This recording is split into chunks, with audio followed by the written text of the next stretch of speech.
Welcome everyone to the Topcoder Nation Show edition 9th so far. Wow, we have had a lot of shows here.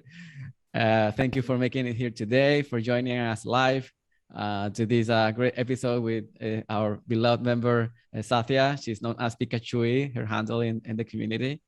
And as always, this is a space created by the community members for the community members to share their experiences and for us to learn. I'm quite sure that we have learned many useful things from them and in our life, in our careers. And now we're here with Picachui to learn a few things, few interesting things. Well, before that, let me introduce myself. I'm Luis. I'm known as Maestro in the community. And I'm just the moderator today. Our guest, our star, our shining star here is Satya Picachui from India. She has been TCO multiple times as an information architecture finalist, as a trip winner. She's been basically nailing it at the wireframes competitions for a long period of time. And she recently transitioned to QA. She's coming from India, and she's very happy to be here. Hi, hey Satya, welcome, and thank you for making it here. Oh, by the way, I have to mention that we may have a little bit of a bumpy experience today, either because of me, my sucky internet connection, and also there's something with Satya internet connection that she may switch from time to time. So you guys should expect a few connections and back and forth. But in the meantime, as I'm here with you, I will I will help her getting back in the connection because there's something with her connection right now. Yeah, she's back. Okay, welcome back. Don't worry about it. We're used to it. It never happened with me. I am not sure what happened today. Yeah, let's just call it life. This is life. Sometimes you can have good moments. Sometimes you can have shady moments, bumpy moments like this, and this is fun. No, it's okay. It's okay. I just gave them the fair warning that we may experience this from time to time, and I hope that they can understand that we will have the best internet connections ever. And yeah, we're back with her. I was introducing you and just thanking you for being here. How are you today? Yeah, I'm doing good. As you already know, just recovering from COVID. Yeah. Yeah. Yeah, that's something to mention, guys, here that she's a superhero. She's recently been diagnosed with COVID from last week, and she feels all right to be here. I mean, she agreed to be here because she was very excited to join the show. But yeah, she's standing here today with us despite being recently, going through the disease herself. Just a quick reminder again, this is our AMA format, Ask Me Anything, where you guys can ask any question. As always, I collect the question through a Google form. But if you didn't have the chance to ask the question through the form, there's a Q&A button below in Zoom, where you can click it and write down your questions, and I'll make sure to go through them by the moment when we go through the questions in about 20-30 minutes, because the first 20-30 minutes, I will ask some questions myself. And my first question for Satya, that will be, I would like to know, to hear it from you. What is it that you're doing today at Topcoder? What are your current activities in Topcoder? Okay, currently I am a full-time gig worker.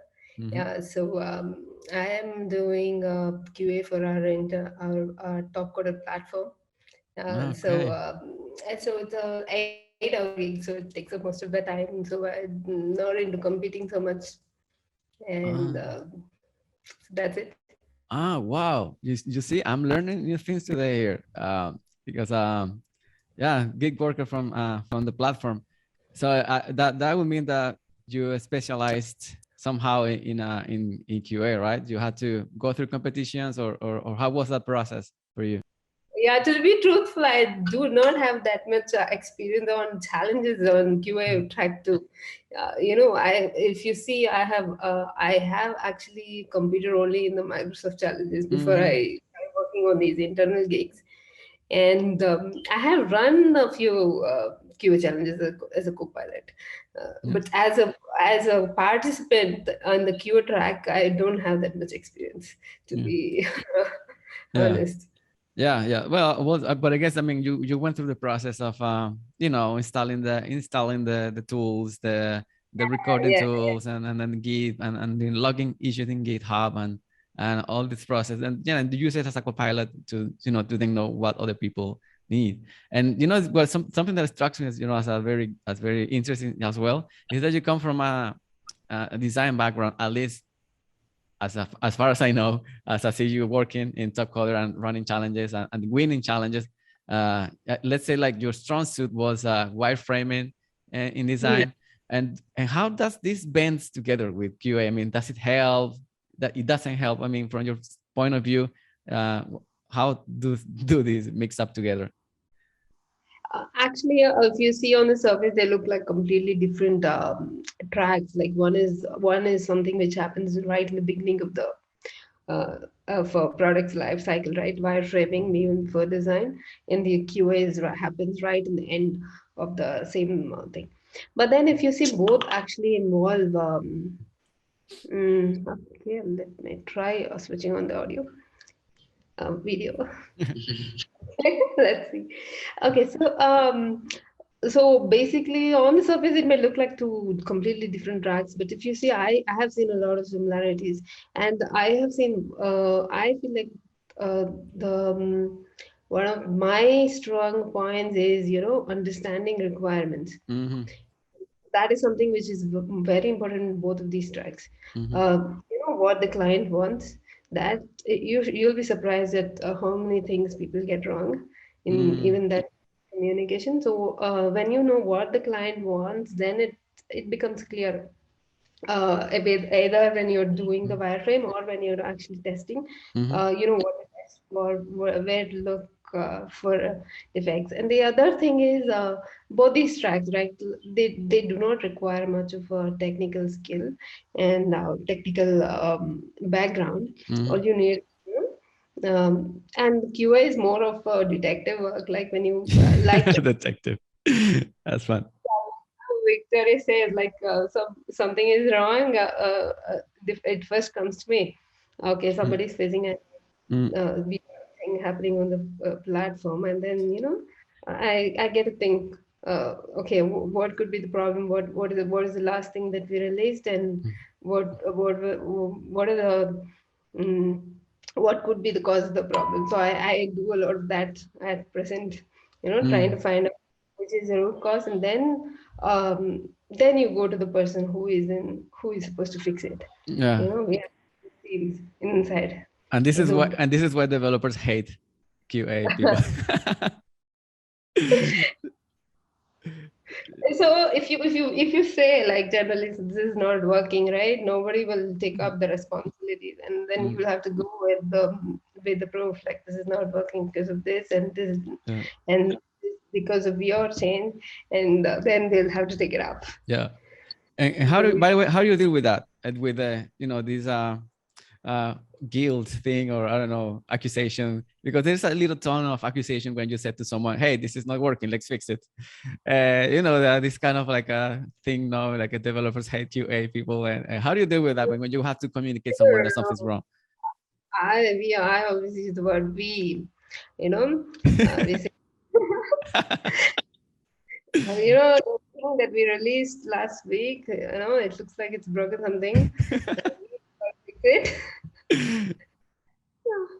So we do that.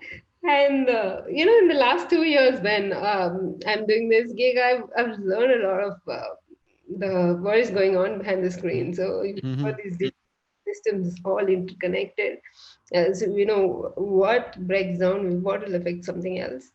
Mm. Uh, so it is very interesting job. It is a very interesting job, actually. Uh, and nobody actually gets, our community and our team. So nobody gets defensive. Yeah. And we all want to fix the issue mostly. Yeah. Well, that's good. That's positive. That, I mean, there is a positive ambience, and no one gets angry when there's something to be fixed. Yeah. Yeah. Happy to hear that. But yeah, hey, transitioning a little bit back again to the design and QA, I found interesting that you mentioned like things that patterns that you recognize, that things that they have in common, like design and QA, about understanding requirements. And also Vicky's here, and she once mentioned to me something that I really consider really like clever. And the thing is, if it happens to you as well, she told me that sometimes as a designer, she thought she had an edge in QA from the user experience standpoint, because normally when people is testing or planning for quality assurance, it's kind of like a forgotten area. Let's say that let's not say that nobody cares, but just a few people care about, let's say, edge cases. I don't know, like the text size, the text length of an input, that these kind of things. That don't like mostly concerned to user experience people. Do you think that having that background has helped you somehow, making the work easier or harder? What do you think?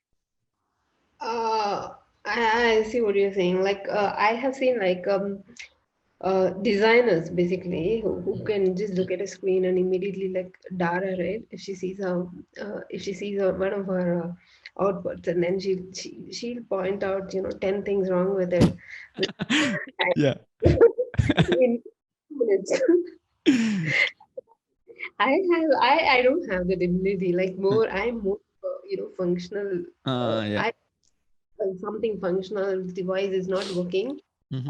I can get that. But this point of finding out these design issues, and just by looking at it, I don't get that, because I was never a designer.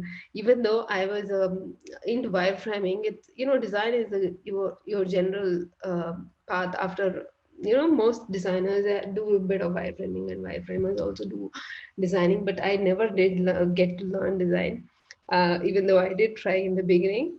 Yeah. But I never did make the transition. I didn't submit or participate in any of those challenges. I don't know, it's not maybe for me. So Yeah. if you the design flaws or some things are is not something that I could actually catch very easily. I'm more of but there are, like you say, these edge cases and these functionality wise, I'm quite good at defining those flaws. What the user would do, and what are Mm. the different paths that they would take, which may break the flow, and all that. We test that out. Yeah. Yeah. Well, and I'm a witness of that myself, of your talent for that. Because yeah, let's say for wireframes you were not good, you were not great, you were, well, you were not, you are effing epic at it. And I asked myself, like, when I tried to compete against you, I didn't stand a chance, uh yeah, of understanding those requirements the same way you did. Yeah. I guess, well, I guess that blends together with understanding also how things work and how they can break, to prevent them from happening and also to fix them when they occur. Oh, wow, that this is great. I mean, this is a great learning for me. I mean, I wasn't aware of your gig at the moment, and super interesting. Which takes me to another part of working, because I understand that you work from home, Mhm. which is you have strategies for QA, how to approach challenges, how to approach projects. Well, how do you approach life when you have kids in your house and when you have these remote work duties? How is it for you? Because I understand you have children too. Yeah. And actually, I would be like really grateful for Topcoder for having given me this opportunity of working from home. So if you see, like I was actually a developer, Mm, and I was working for 5 years after my college. And then after my first daughter was born, I had to resign my job, to take care of my daughter. So mhm. it was currently at that time when I had resigned my job. It was not even a month when I heard about Topcoder from my brother-in-law's friend. Mm. I think you should know Cystic. Ah, He yeah, was of course. the person who actually introduced me to Topcoder, Ah, and wow. so he was also fresh out of college, and my brother-in-law is was also fresh out of college, and I had also resigned my job, and it was a great opportunity for all of us. So 10, 12 years back in India, this work from home is not a a popular concept. Like Mm. you didn't get that opportunity. You know, Mhm. we didn't even have laptops to take home. You know, you had these desktops in the office. You go in the morning and you log in and work and come back. No, not many people had laptops also. So this work from home concept itself was something very new, and it was something that allowed me to continue with my work. In my career. Otherwise, I don't think I would have worked at all. I had resigned my job. I would have continued being at home, Mm. and so that thing I like always grateful for Topcoder. You know, Mhm. Yeah. allow me to stay at home and then you be for my kids, and also it just four of us, me, my husband, and my kids. So if there was no way that I could have gone for a 9 to 5 job, Mm. leaving the kids at home. So Mm.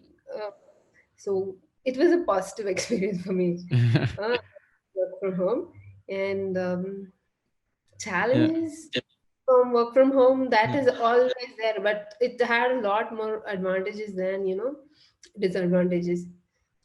If you see, like when you're a young parent with small kids, right, you keep getting interrupted a lot. Like you will have to take care of your kids now and then, but then you'll only thing is you'll have to learn to come back and start work from where you left off. You Mm. can wait, you can just you can take your time to start work to wherever you stop, so that you get practice. With practice you do that. And with challenges, like you don't have a specific time frame where you'll have to work. It's not a 9 to 5 job. You just have 5 or 6 days and you can work at any time that you want during those days. And there was a trick I think I learned, because when the kids were small, is like when there was a challenge, and I just look at the requirements, everything, and then I'll sit down and I'll create my file with the different pages. And after that, I don't work in front of my system. i Mm. i I carry on with my other work, and I get all the work done in my mind. The page, I design all the pages, everything, and then 1 or 2 hours put it all down on the screen. uh, so I got to do that sort of multitasking. I still do it. If there's an issue in QA, right, I'll be doing something else, but it'll be on my mind, and I'll be thinking of what could have caused the problem, and I can't wait to get back and see if it's right or not, to come and look at the code. uh, so you tend to come up with a lot of these tricks and things that you do to make use of your time. And Wow. I have never in my life sat in front of the system and then stared at the screen and thinking what to do, what not to do. I always do that when I'm doing something else, cooking or Yeah, I guess that you have mastered the task of multitasking itself. Yeah, I guess yeah, as I heard you describing all of these tricks, I think it's suitable for writing a blog post, a very extensive blog post review about tricks about, I mean, how to go with the family, with the kids and the work when you're a remote worker. Yeah, this it reminds me of, I don't know if you know someone called Jesse. If it rings a bell to you. Yeah, she's amazing the way, like, sometimes you're working with her and she's, I don't know, say she says she has to drive her kids to school. Like these things, as a mother, you have to, if you, depending on the way how you do it. No, but they say you take your kids to school, and then she stops right by, I don't know, Starbucks and or even from the, she's in at the parking lot, and then she just starts sending some emails and stuff while she waits for her children to get out of school or something like that. And it's well, as a positive side of the things, I think that's a advantage, as you said. um one more thing I wanted to tell about working in challenges is one more thing is you tend to give up, right? I have heard that like when you start working and then you don't complete a challenge or you don't submit it to a challenge. So there was another trick also which I had started using early on. So once you invest some time into a challenge, like for example, just reading the spec and getting to know the requirements, that itself is like you spend 1 or 2 hours mhm. into the challenge. After that, I don't back out, because I've always already invested my time. I don't want that 2 hours to go to waste. So Yeah. because of that, um, always submit once you invest some time into that, so that your work doesn't go for a waste, or your time doesn't go for a waste. Uh, Yeah. so many times, like, I've never dropped out of a challenge after starting something. So that has been a good habit, I think, which would be helpful for Yeah. uh, you know It has paid off, starting. let's say. I think, yeah, it has paid off. I mean, staying on the challenges despite how it looks in the middle of the way. Yeah, and you don't have any, if you are doing it for a client, or you are in a regular job, right? You have this commitment to submit, or I mean, to finish that work. But in challenges, there is like no one can ask you that why you have not submitted for this challenge or not, right? And even in design, in the development tracks, you have something called reliability, where I'm not sure if we still have that. So you have that reliability rating, that you get an Yeah. extra bonus to submit if your rating is high. But Yeah. in design, we don't have that too. Like, uh, so there is no commitment, or even if you don't submit, nothing is going to have negative effect, except that your time is gone. But Yeah. you should learn to give importance to your time, have some value for your time. So if you value your time, then you will not waste that. You will not leave that 1 or 2 hours to go for waste. Yeah. Yeah. Yeah. That's a Um, Yeah, that's very deep and philosophical what you mentioned there, because it reminds me of a quote from Seneca. He says that that life's not short; is that we waste so much time. Uh, we waste so much time. Yeah, there's no time to waste, and just a very very very wise advice in there. And then now that you mentioned, I mean, while we were talking, you were mentioning that that was a good habit. Never once you start work, never surrender. And taking it to another level, like, curious life habits. How does a typical day looks to you in your life as a, for work, like your habits? What would you say? Like, I don't know, do you read books? You train, or how does it look? I mean, this COVID situation has like totally Mm-hmm. uh, has spoiled our routine, if you say. So before, I was the only person at home, and my husband and kids used to, go to school and office, and I used to have all the work done by 8. They go by 8:30 a.m., right? So and they take lunch to school. So most of the cooking is done by 8:30, and by 9 I'm done with the household work, and then I'm free to work on whatever I want. And again, I will be able to work uninterrupted till the Mm-hmm. evening. Yeah.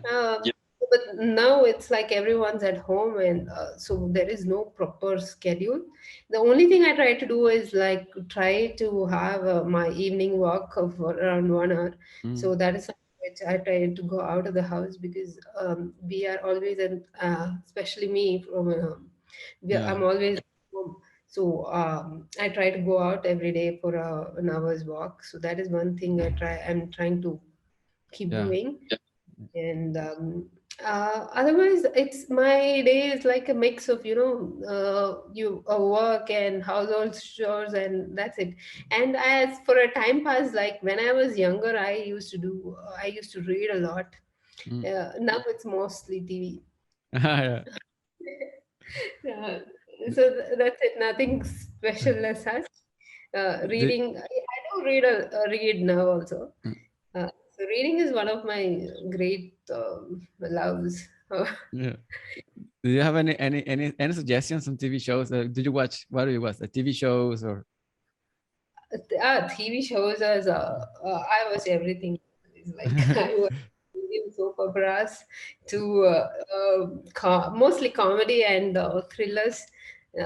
in Mm. English. But what Eh, what are the mostly American, or you're a fan of Bollywood films? I'm a fan of Bollywood films, to be. Bollywood, yeah, movies. Movies are mostly Indian movies and also English movies. But Great. I like these 20-minute comedy serials, right? Like you have the Yeah. modern friends, and these things are like you don't have to think too much. And I've seen all of that so many times before, so you don't have to think or concentrate. But you get a good laugh. Yeah. Uh, you keep watching those things again and again. Uh, so that's good. And otherwise, I also like these British dramas like this Downton Abbey and I heard of it. thriller ones like The Mentalist and The Castle and all these The things. Mentalist. That's a good one. Yeah. So I've watched all of those. Um, Oh, that's cool. yeah. Yeah. Well, I'm also a huge fan of watching this TV shows called Friends. I watch it over and over and over. And Yeah. yeah, it's also favorite here. I think here we have my friend here, Juan. He's also fans of Friends. Ravi is a fans of Friends. Anyone who's ever traveled with us, Daniela, who she's here, Vicky is here. They have become fans of Friends. They have to become fans of Friends. Oh yeah, when I was pregnant with my first daughter, I had we didn't have these internet at home, Mm. so I had found the CDs, the Friends series, all the 10 The 10 series, seasons. Wow, that's amazing. and then I was like, I was on leave, no maternity leave, and Yeah. then I watched those series again and again and again. um, and even now, when we switch on TV and Friends is going on, you watch it. I totally get it. Especially even if you know the lines, it's like they make you laugh again. It's like it has something to show. So you guys here, let me make a pause here before we switch to the questions of the form. You guys, you have to watch the best TV show that has ever been created. It's called Friends. There's Ross, Rachel, Monica, and yeah, you will have a blast if you watch this show because it's super, I don't know, it's smooth, friendly. It just makes you feel like you're actually like there. And yeah, well, great to know this. Now you are part of the Friends club here, and yeah, I'm going to transition to the um, to the to the AMA questions. I mean, I would ask more questions, but unfortunately, we don't have much time left because there were some technical issues. But we're having fun in here, so I'm going to share my screen, and you will let me know, Satya, if you can see it. We're hanging there a second. Here in Zoom. Wait. Here. It should say AMA with Picachui. Do you see that? Yes, yes, I see Okay. it. So all participants in here, our millions of viewers, this is the AMA section, the Ask Me Anything section. So I collected questions through the Google form for her that people ask online, and I gathered them here. But if you didn't have time to fill that up, or you didn't see the form because I did a lousy job at promoting it, you can click here the Q&A button at Zoom and write down your questions, and I will go through them right after this section here in the slides. So the first questions come from, this is anonymous, but let's give it a drum roll. Do you use a specific tools or software for competing bug hunt challenges? Okay, now I'll have to own up. I've never competed in a single bug hunt challenge Mm. till now. And so So I will have to skip this, but maybe we can change it for which tools do you use for managing the competitions? I'm managing the competitions like if we use GitHub or Jira based on Mm-hmm. either one of these. Mm-hmm. And as far as I have seen, competitors they don't use any. I haven't seen. I'm not aware of any tools or software they have used. For And recording for recording the screen, maybe what was typically we use Monosnap, or you have these Monosnap. Yeah. good time player, which is inbuilt in your Mm-hmm. MacBook. But I think this question refers to any tool which would give you an edge over the other Mm-hmm. competitors. I Yeah. don't think that anything like that exists. Like it's totally hard work in Buck Hunt, Yeah. and Yeah. you've got to be very quick. And I think it's just practice. You keep competing. in any challenge as such. You get a good and quick, and you'll know where to look for first. um, bug hunt is again, you'll have to be quick, and the first person who logs a bug will get the point for that one. The everything else after that will be rejected. Mhm. You'll have to be fast, and you'll as and when you start competing, you will get a hang for it. Yeah. So I guess that constantly participating in challenges, they give the competitor like an insight or a set of patterns that they can use at any other challenges to find things, Yeah, right? yeah. There Mm. are patterns everywhere. Actually, Mm. you will have to be very sharp to look for them. Yeah, it's like the common things that could ruin. Certain things don't work in certain browsers. You get to know about all that as and Mhm. when you test, and then you can just straight look for those things when you are, Yeah, hunting bugs. yeah. Yeah, especially like when they take them, they tell you, hey, you have to try this in Internet Explorer 6. What do you do? Like, Yeah, get these out, things. get out, right? Come and test it with that. Yeah, yeah. Okay, guys. So there you got it. Pay attention. Wise advice here from our lady here. And the next question is, Again about the bug hunt. yeah, what is your strategy? Yeah, maybe, and maybe you know that like the concept of quality assurance. I think we should have started with that. Maybe my bad. This is my fault. I take it on my own. On explaining, uh, it's not the difference, but the universe of quality assurance, that it can contain bug hunts, it can contain preventing bugs from happening, and fixing after fixing bugs after finding them. And Satya here is mostly specialized in the also in the prevention phase, but not actually in the bug hunt competitions, as you mentioned earlier. So this is just to make it clear. But yeah, let's see what we can answer, what she can answer about. What would be your strategy? Or maybe you can advise someone. They say if they ask you, I mean, if I want to compete at bug hunt, what strategy should I use? Strategies, you'll have to get in fast. Mm, As soon as it opens, if you are like a couple of hours late, mm, then you there's no chance.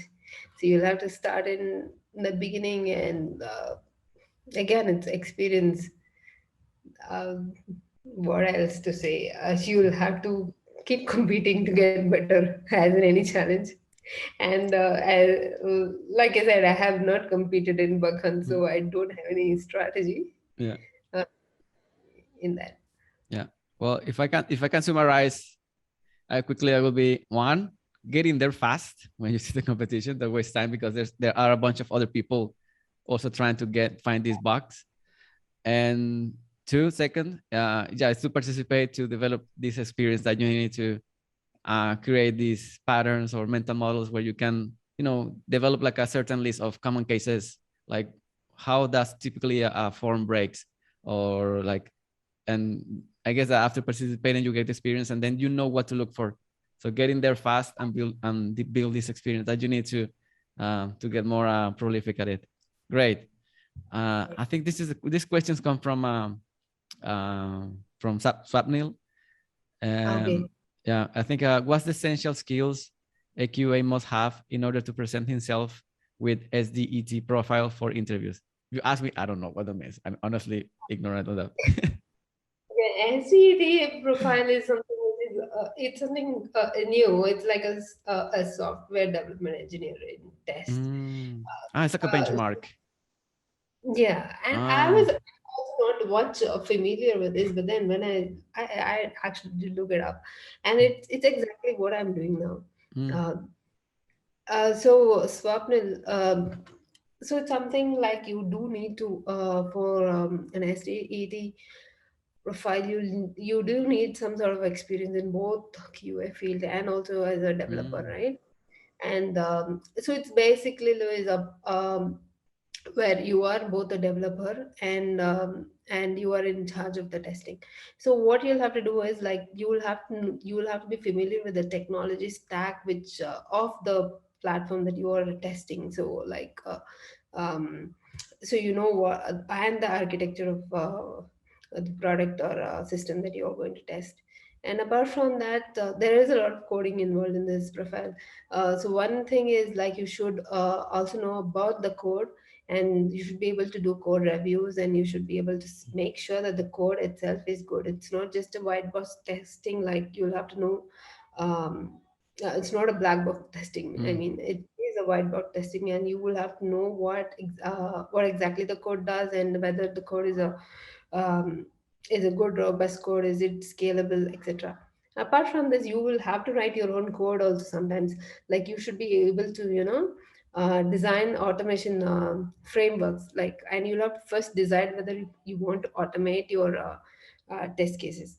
And if automation is the way to go, you'll have to decide on which framework to use, and then build and design your framework and actually do the coding for the automation. So that's one thing. And you should also be able to um, build and deploy and your own environment, test environment. mm. So you should be knowing a little bit of that. And um, and what else? And you should know about what are the different techniques, testing scale technologies, new things which are coming up, and what are the new tools. It's more of a both the development part also you should know, and this is all this whatever I said is in addition with Mm. your general QA roles. So it's like a super role.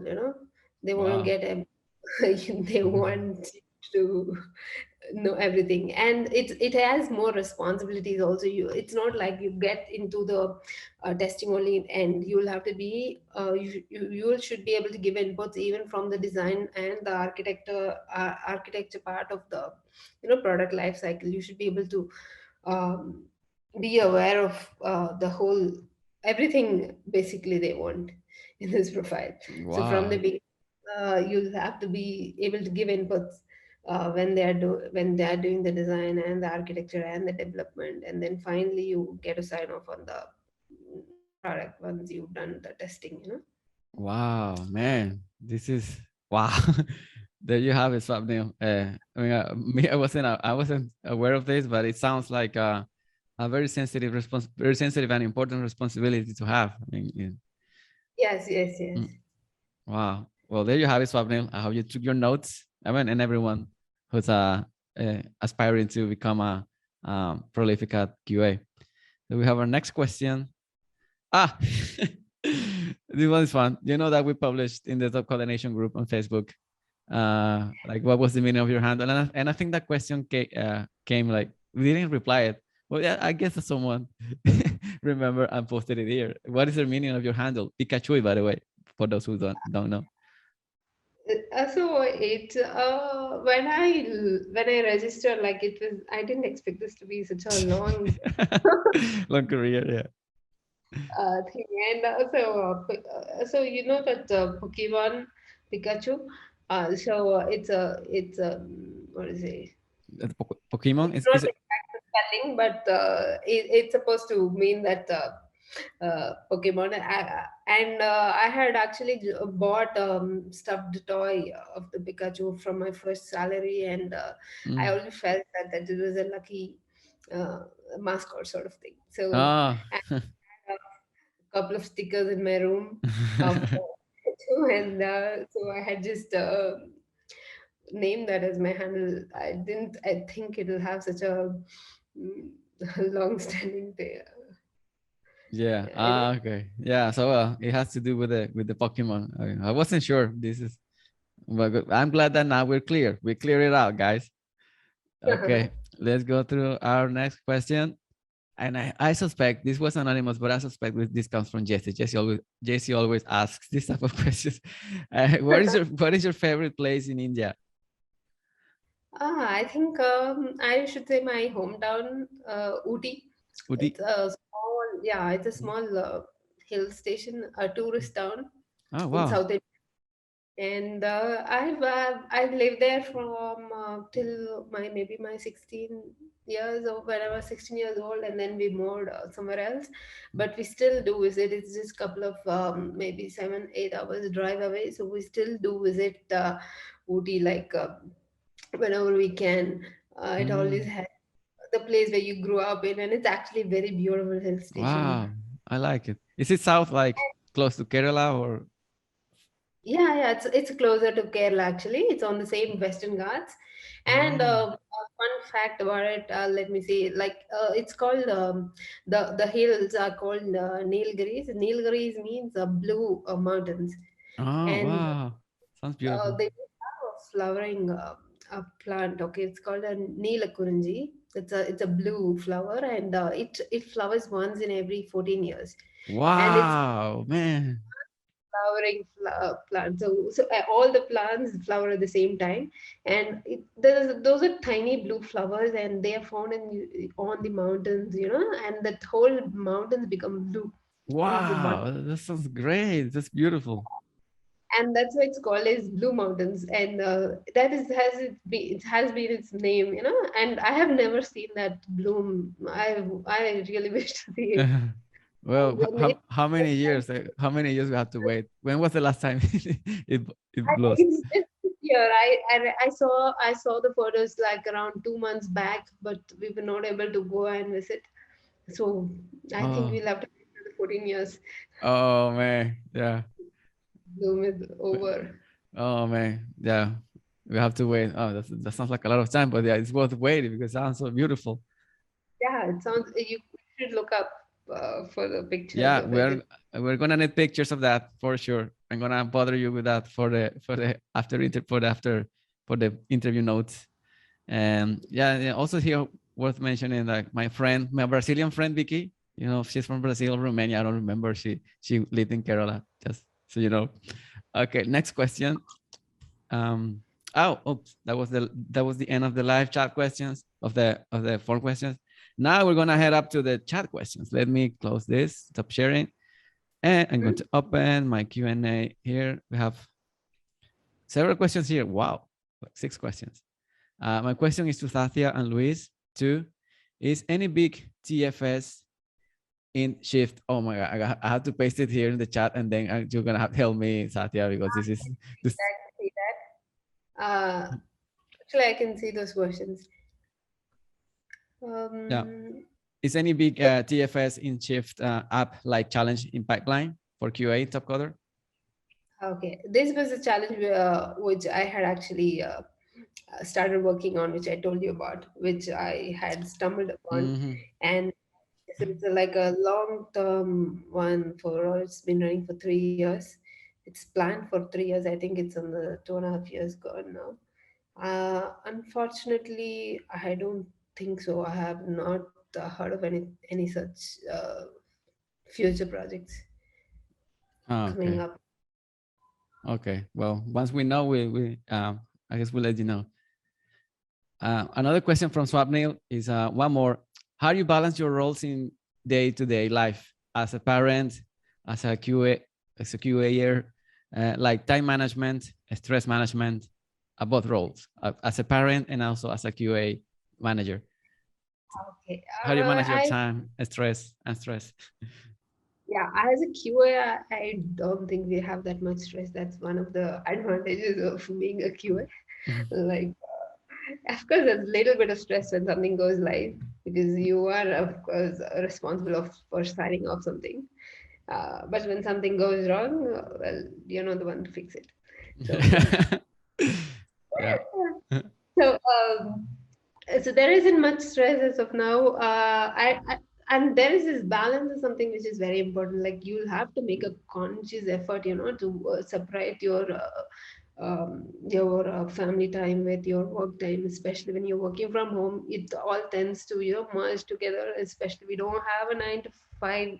Even as a gig worker, I can actually do that to a certain level. Log in at a certain time and log off at a certain time. But when you're competing in challenges, that is not possible. You've got your Yeah. deadline. But Yeah. we'll have to make this conscious effort of make sure that you spend some time with your family.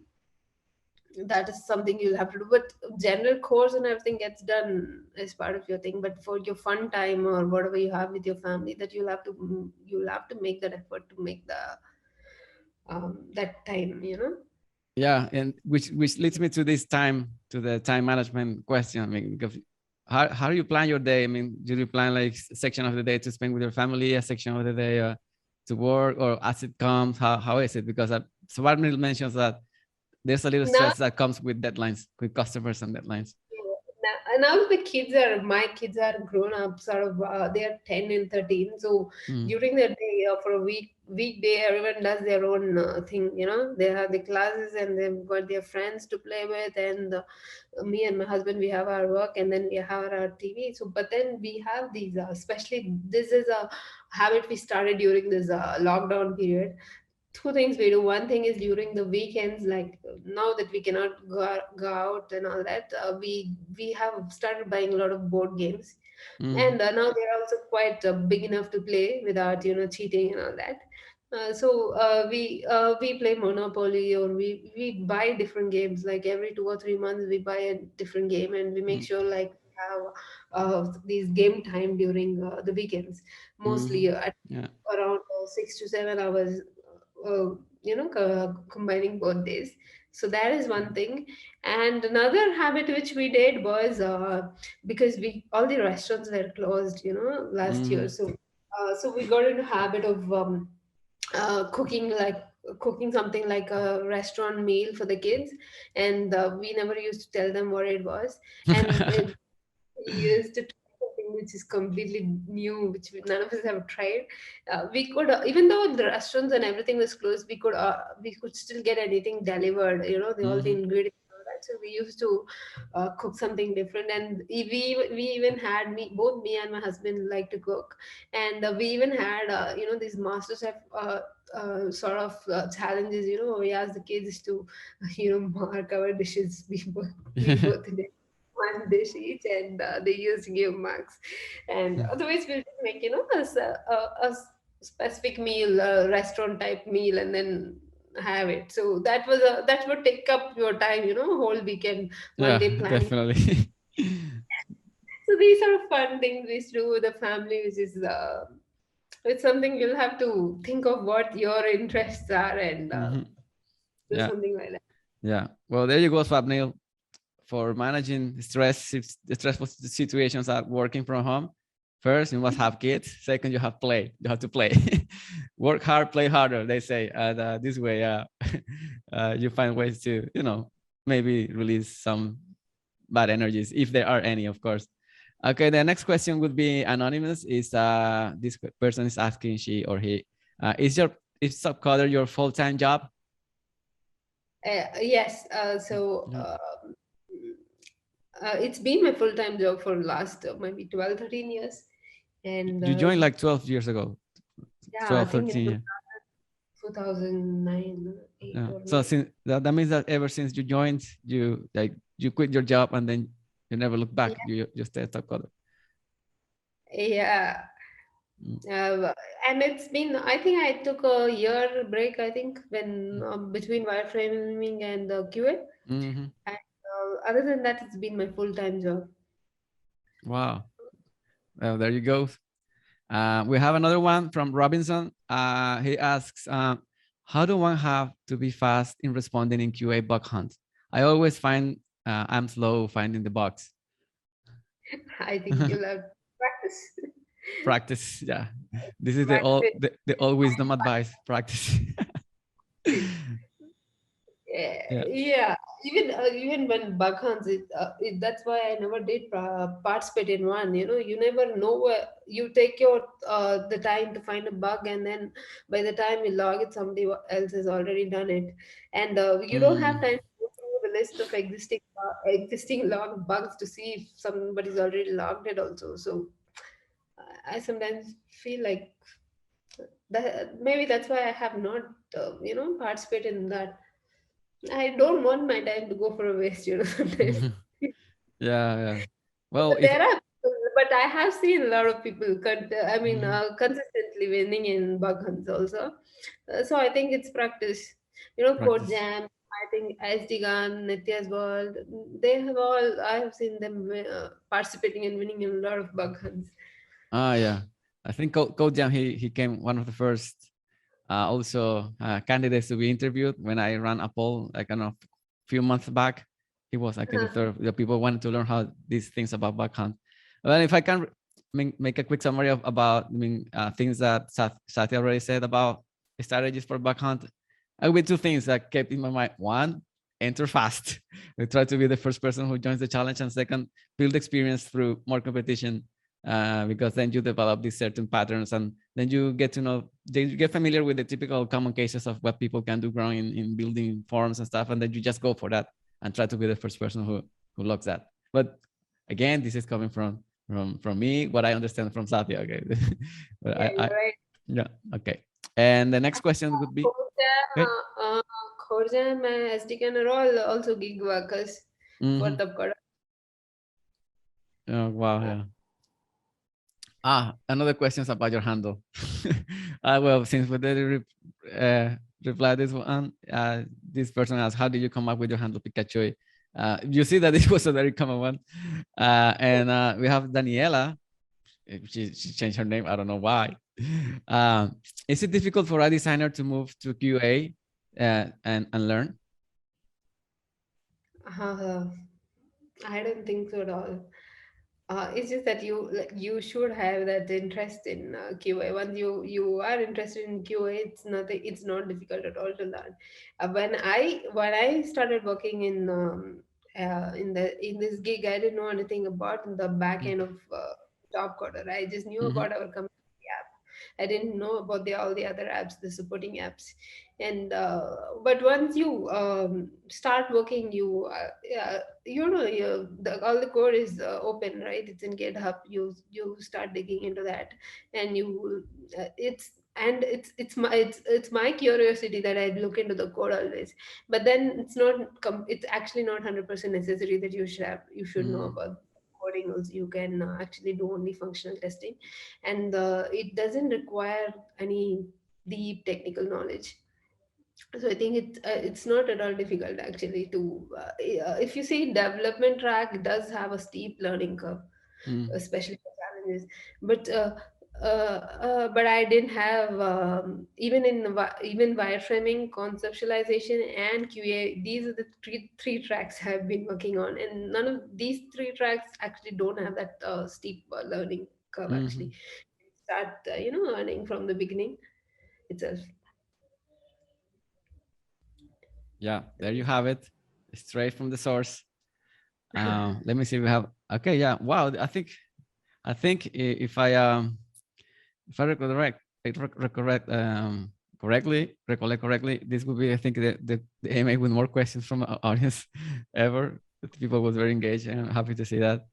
Despite our little difficult things with the technologies.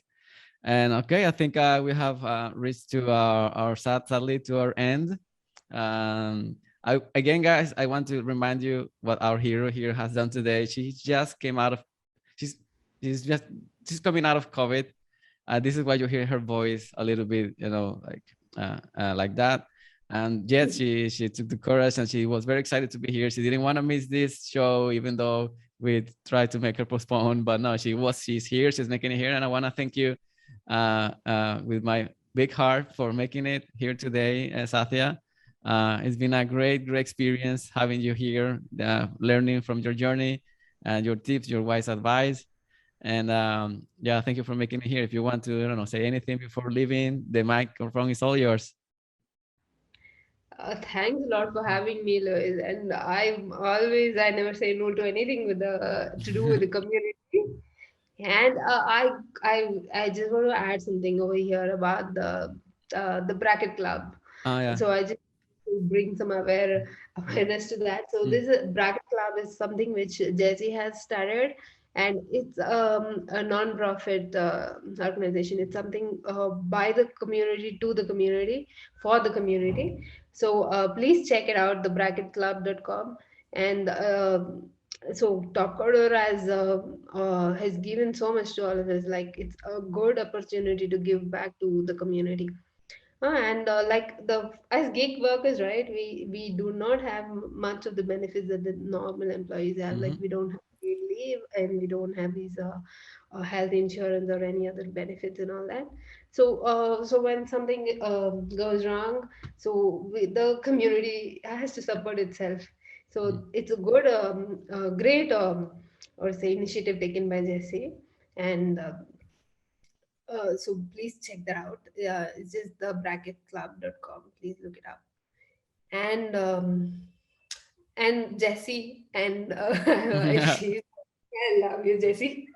Like the things that she has done for us is like for the community, the little things that she keeps doing for everything, for the TCU finalists, for all the members, is something. It's really great. Like I cannot think of TCU without Jessie. It's not just a name, TCU queen. She really deserves it. So I just wanted to add these two things. Yeah, that's duly noted. And believe me, I'm going to make sure she receives this piece of video here because this is gonna make her cry. And we like to get cry. No, yeah, no, but you're right. And yeah, the bracketsclub.com, guys, is an initiative um, to help people in dear need, gig workers who are in trouble in certain times of life. And this is all comes from Jesse and many of the community members that you see around in Topcoder. Yeah, working to provide some help to people who has these needs. And yeah, once again, thank you all for coming here from wherever you are. I know that maybe the morning, some of you, maybe the evening, the night, and I appreciate you guys coming here. Such a great audience as always, and I hope to see you again with more episodes, more people to get to know, guys. So I wish you to have a wonderful rest of your day, your evening, your night, and see you next time, guys. Bye bye. Take care.